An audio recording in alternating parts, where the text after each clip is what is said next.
Hey guys, it's Rachel, and today I am doing our week 4 of the spring garden tours, and this is actually the last week before a lot of things change, so let's go ahead and take a look through the garden. Alright, so starting in the usual back corner of the garden, we've got all the carrots and the dwarf peas. Dwarf peas are already starting to produce pods, you can see. I have no idea how many pods I'm going to get, but it looks like at least 2 per plant, and then we're gonna go from there. And the carrots, of course, are looking nice and fluffy, still taking their time, but definitely getting there. Over here we have the onions. Onions are actually looking really great. Let me show you one of the bigger onions. I am so happy. It is actually starting to bulb up. So I'm starting to think maybe I'll get a few onions. Right here we have the radishes. And if you can see right there, the radishes have started to bolt. That's something I talk about oh, hello Draco. That's something I talk about in another video. But basically we're not going to be getting a radish harvest. And all of this is going to come up to make way for the peppers and tomatoes that I'm starting very soon. Next to the radishes are the carrots, and I think these carrots are going to be able to stay. They're looking pretty nice, and there's only a few of them. Next to the carrots is the turnips, and so far the turnips haven't bolted. I'm now a little scared that they might because the radishes did, but they are looking really lush and green, and I'm hoping that I at least get a few of those. The kale also looking really lush and green. And unfortunately, one of these little kale got a little shaded out, so he's pretty small right now compared to the other two next to him.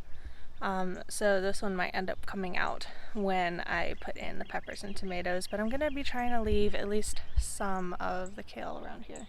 Something else interesting to look at is these are some turnips here. I had just a few extra seeds that I spread. And these were planted at the same time as all of these other turnips. And yet they are still itty bitty. And I think this is a good example of how much light really contributes to how fast something grows. If you see, the sun is coming up right now. It's that shadow right here, the sunlight is going to come and it's going to hit this way, which means that these ones right here are going to be shaded out. So it does make a big difference how much sunlight your plants are getting. Like I said, planted at exactly the same time, these turnips. And you can see some of them are just still teeny tiny babies after all this time. So make sure you're not shading out your plants. Here we have the garlic slash onion bed actually now. And it's looking really good. It's a little bent over in some places. You can see some of the leaves are bent over. Last couple of days we've had really strong gusting winds, but luckily everything in the garden's been taking it pretty well. And in this jungle somewhere, some of these are onions, and those are doing really well too.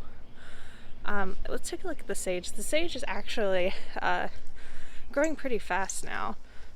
It definitely poofs out really fast every time you cut it back, and it looks like I may have to cut it back again soon.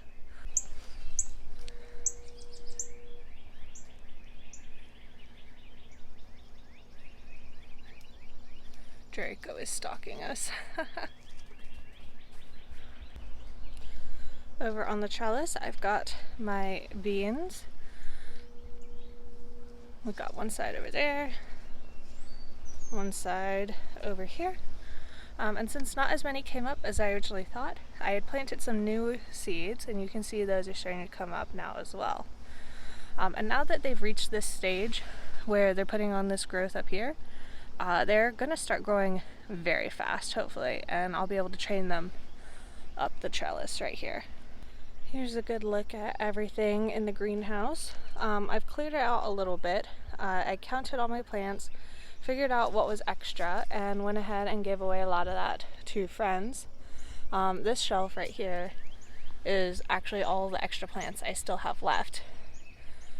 But most of these plants, they're looking pretty good, but some of them are definitely ready for transplant. You can see the tomatoes are getting really tall. And the peppers, I've had to top a lot of them already because they were trying to start to fruit. So actually, in just 2 days, these are all going in the garden because I don't think I can wait any longer. Alright, so here we have the massive potatoes. They just keep growing. I might have to spread them out even further apart. And hopefully all of this growth means that I'm going to get a lot of potatoes. Over next to potatoes, as always, we have all of our greens. I've got my parsley, salad greens, spinach, cilantro, some of the newer greens that I bought from the store. I got oregano, dill, there's some thyme there, and some mint. And you can see the oldest cilantro there at the back starting to bolt. Last time I told you guys that it was bolting, and I was trying to show you the flowers, but this time I can show you a little bit better because the flowers have actually opened up. They're really beautiful, cute little white flowers, and hopefully I'll get some good seeds from that I can either replant or, as some of you suggested, use as coriander seasoning in my cooking. And over here next to these greens I have a couple of tomatoes. And these are a couple of seedlings that I kind of had to do emergency surgery on. What happened was where they were at the base of the soil, the stem thinned out, and basically the plant flopped over.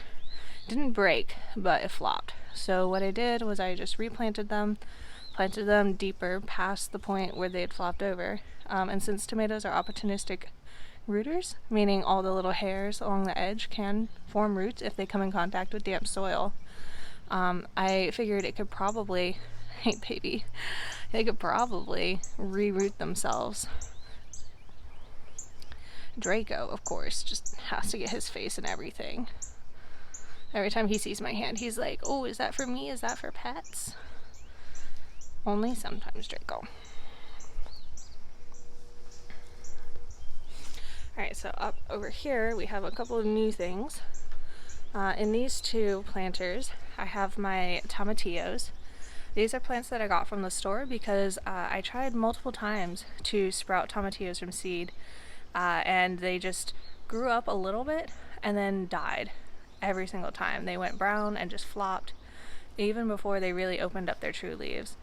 So I'm not really sure what was going on with that because they were in the same conditions as all of my other seeds, which did really well.